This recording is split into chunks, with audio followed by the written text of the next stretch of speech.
Make a date with Reverend Dr. Ebenezer Markwei at 6 a.m. from Monday to Saturday on Graphic Online via Facebook and YouTube as he expounds on matters of faith. Graphic Online, truth and accuracy every day.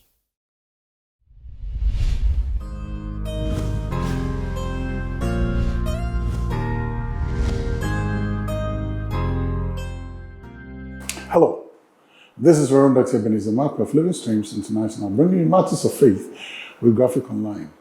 I am still on the story of Joseph and some of the little intricacies of his life. I'm still looking at the threads in the tapestry of his narrative, and that's one of the things I'm doing. And this morning, I'd like to capture my thoughts with the words purpose antagonist. The other time, I said purpose promoters, but right now I'm talking about purpose antagonists.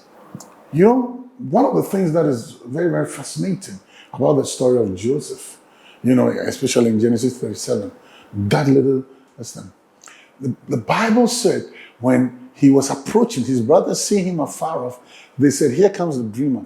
And then they said, let us kill him and do away with him, and then we will see what will become of his dreams. So you know one thing? The troubling factor around Joseph was his dreams. And his dreams was his purpose. The dreams of Joseph was his purpose. The first dream, he said, we were in a field, and then my sheep stood up, harvesting. My sheep stood up, and then my brother's sheep all bowed to my sheep.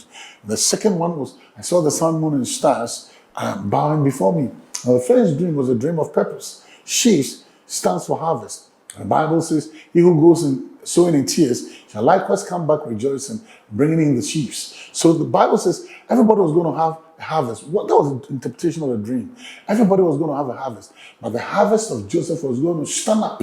His harvest was going to gain notoriety above the harvest of his brothers. But the little hitch there was that in the kingdom, sometimes some things are upside down. The greatest is the servant. So in after what God was saying was the dream of Joseph was going to serve, the harvest of Joseph was going to serve the harvest of his brothers. And then the second one was placement, geography. When the Bible says, I saw the sun, moon, and stars, it was reference to Egypt. The highest god there was the sun god, the moon, the female counterpart. The Egyptians built their constellations, built their pyramids according to the constellations of the stars. They were stargazers. So the first one was purpose, but the second one was geography.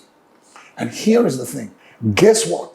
And it was his dreams that was annoying his brothers. And they said, let us do away with him, and then we'll see what will become of his dreams. In your life and in your walk towards your destiny, in your walk towards the purpose that God would have for you, you must always remember that there will be purpose antagonists. That is, people who are dead set against where you're going.